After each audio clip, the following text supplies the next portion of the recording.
자, 이제는 두 번째 문제로 넘어가 보도록 하겠습니다. 어떤 섹터들이 주목을 받고 있는지, 앞으로 주목해야 할 섹터는 무엇인지 문제 만나보시죠. 네, 첫 번째 이상형 월드컵 만나봤습니다. 우승 종목은 두산 에너빌리티였습니다. 네, 이제 다음 주를 대비해 봐야겠죠? 이번 문제지 열어주세요. 네, 다음 주에도 주목해야 할 섹터를 고르시오. 오늘의 주요 섹터 세 가지 이렇게 자리했습니다. 먼저 중국 소비주입니다. 대한상공회의소가 어제부터 오는 23일까지 중국 경제사절단을 모집하고 있습니다. 네, 대한상의가 중국 경제사절단을 꾸리는 건 7년 만인데요. 네, 내년 초 중국 베이징을 찾아서 비즈니스 포럼을 갖고 업무 협약을 맺을 예정입니다. 이 사절단의 규모는 총 200개사로 SK그룹을 비롯해 삼성과 현대차 등 이 5대 그룹 총수가 동행할 가능성이 높아지고 있는데요. 이를 계기로 양국이 경제 협력에 물꼬를 틀 거라는 기대감 작용하면서 중국 소비주가 주목받고 있습니다. 다음은 제약바이오 섹터입니다. 미국에서 생물보안법이 최종 통과가 됐습니다. 이로써 생물보안법은 현재 우려기업에 해당하는 중국 제품이나 서비스 구매를 금지하는 걸 골자로 하고 있는데요. 그렇기 때문에 중국 기업들의 공백을 우리 CDMO 기업들이 채울 거라는 기대감 높아지고 있습니다. 현재 삼성 바이오로직스, 셀트리온, ST팜 등의 수혜 기업으로 떠오르고 있는데요. 여기에 더해서 코스닥 활성화 정책 기대감까지 커지고 있습니다. 이런 상황 안에서 국내 업계의 전망 어떻게 될지 이에 대한 인사이트 나눠볼게요. 네, 다음 섹터는 바로 반도체입니다.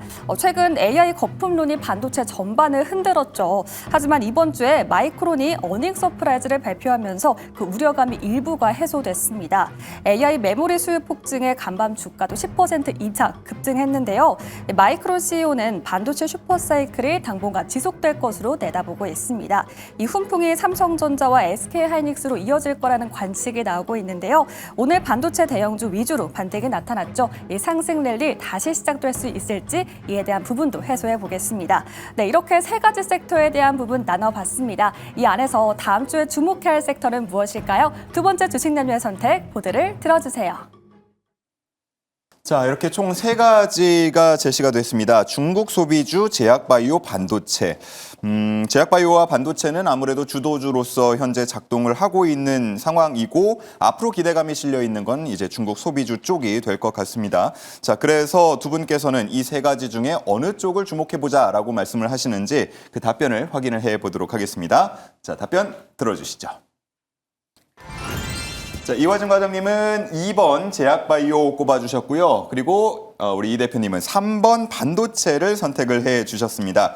1번 중국 소비주가 이제 소식이 조금씩 들려오고 있기 때문에 기대를 해본 분들도 많을 것 같은데 일단 아쉽게는 선택 안 됐고요. 자, 제약바이오 먼저 좀 얘기를 들어보죠.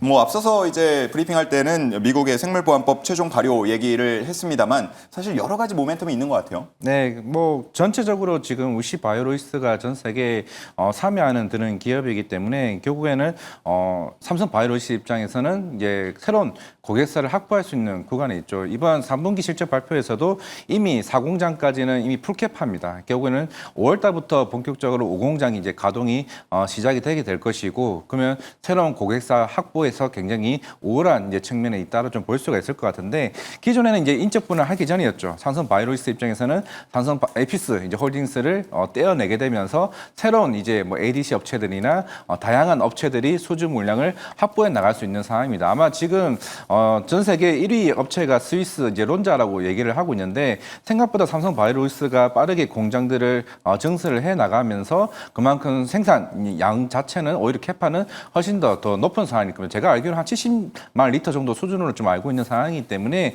32년까지 대략 한 8공장, 이게 2년마다 한 번씩 공장 증설을 계속 이제 나갈 가능성이 좀 굉장히 높다라고 하게 되면은 그냥 삼성 바이오로이스는 사실 제약바이오 섹터이긴 하겠지만 결국 이런 제조업체로서에 대한 실적 성장률이 계속 꾸준히 좀 나아갈 가능성이 좀 있지 않을까라고 생각을 해봤을 때 이 효과가 결국에는 숫자로 보여줄 수 있는 게 26년이라 생각을 하고 있습니다. 그런 측면에서 삼성 바이오로이스나 아니면 바이넥스, ST팜까지 수혜가 본격적으로 나올 수 있다고 생각하고 있습니다. 네, 좋습니다.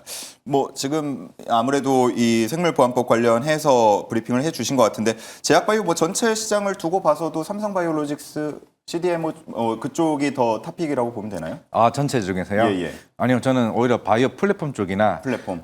최근에 뭐 어제 동물실험 관련 철폐하게 되면서 이제 AI 쪽 이제 신약 이제 업체들이 이제 하나둘씩 나오게 될 텐데 이제는 뭐 프로티나나 우리가 알고 있는 뭐 로켓 헬스케어 같은 여러 이제 AI 신약 업체들이 아마 수주가 좀 본격적으로 일어날 것 같아요. 근데 앵커님 말씀하신 것처럼 아마 삼성 이제 에피스 홀딩스가 내년부터 본격적으로 신약 개발 모멘텀이 들어가게 된다라고 하게 되면 오히려 이제 인투셀이나 프로티나와 같은 그런 플랫폼 업체들이나 아니면 ADC를 준비하고 있는 뭐 에인드 바이오 같은 회사들이 아마 본격적인 기술 이전 모멘텀이 부각될 것으로 보고 있기 때문에 저는 CDMO로 봤을 때는 뭐 선박이긴 하겠지만은 전반적인 제약 바이오 봤을 때는 아직까지는 우리나라는 신약 개발 업체들보다는 오히려 이제 바이오 플랫폼 업체들이 빅파마나 이제 여러 기술 이전에 대한 기대감이 굉장히 남아 있다라고 좀 생각하고 있습니다. 네, 좋습니다.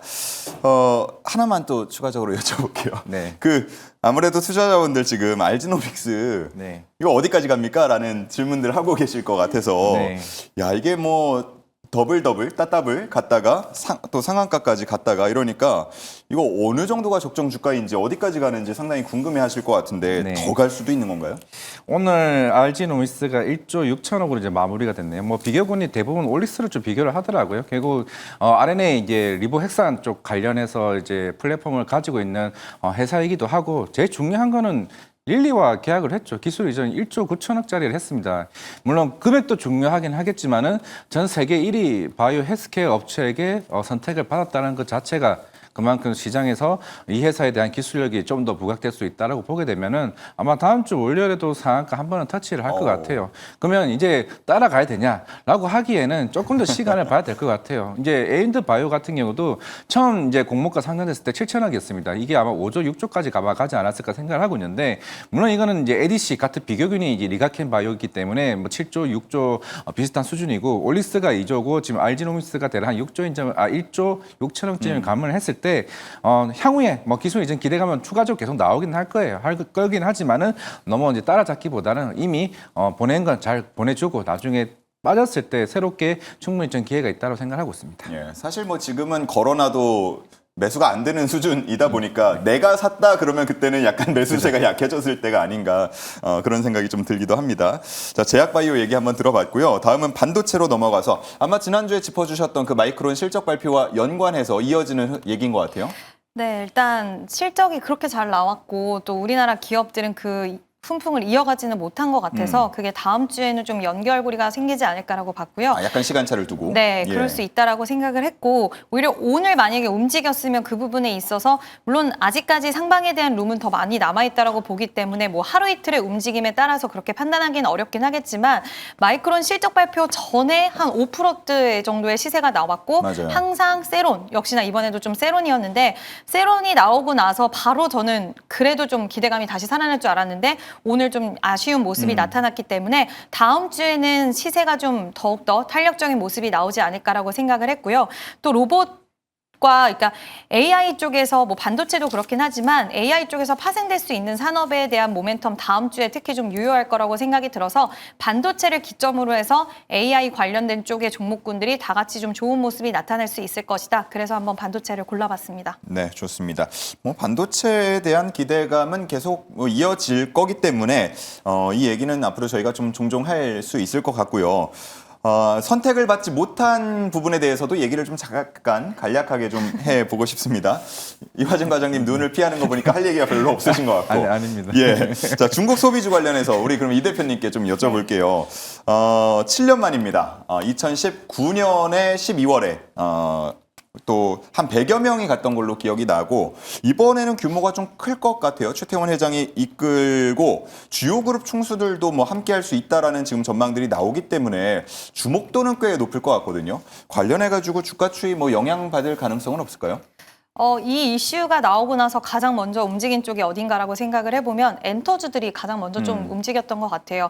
그래서 이 부분에 있어서 이제 관계에 대한 부분들이 약간 계속 피해를 가장 많이 봤던 산업이라고 해도 과언이 아니기 때문에 가장 큰 피해, 그리고 이게 풀렸을 때 가장 큰 수혜적인 측면으로 봤을 때 여러 가지 통제적인 부분에서 아마 엔터 쪽에 대한 기대 심리가 가장 크게 좀 진행이 될 수 있다라고 보고 있고, 오늘 엔터 같은 경우에도 하이브도 그렇고 SM도 그렇고 뭐 YG 플러스도 그렇고 전반적으로 좀 좋은 모습이 나왔습니다.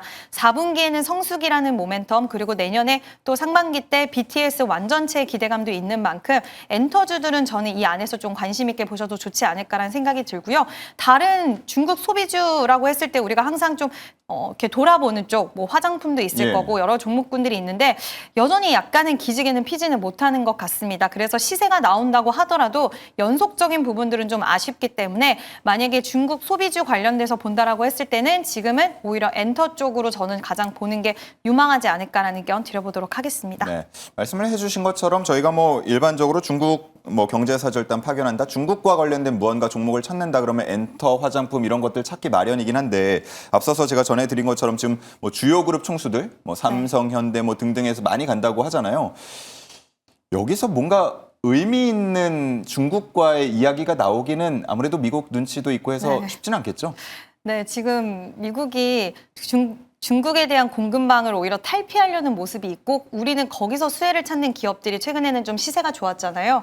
2차 전지도 중국 쪽에 대한 ESS 자강력 쪽에서 우리나라 쪽으로 이어지는 거를 좀 기대를 했고, 로봇 같은 경우에도 지금 중국이 글로벌 공급망 시장에서 한 60% 이상을 차지하고 있다 보니까 혹시라도 중국이 이제 히토류를 규제한 것처럼 액추에이터 관련돼서 워낙 범위를 잘 갖고 있다 보니까 규제적인 부분이 나온다라거나 아니면 미국 쪽에서 이와 같은 움직임, 중국의 공급망을 탈피하고자 하는 움직임이 나오면 우리나라 기업이 수혜를 받을 수 있을 것이다라는 쪽으로의 무게중심이 시장에서는 더 부각을 받았기 때문에 저는 이쪽으로는 크게 의미 있는 결과치가 나오기는 좀 어려울 거라고 보고 있고요.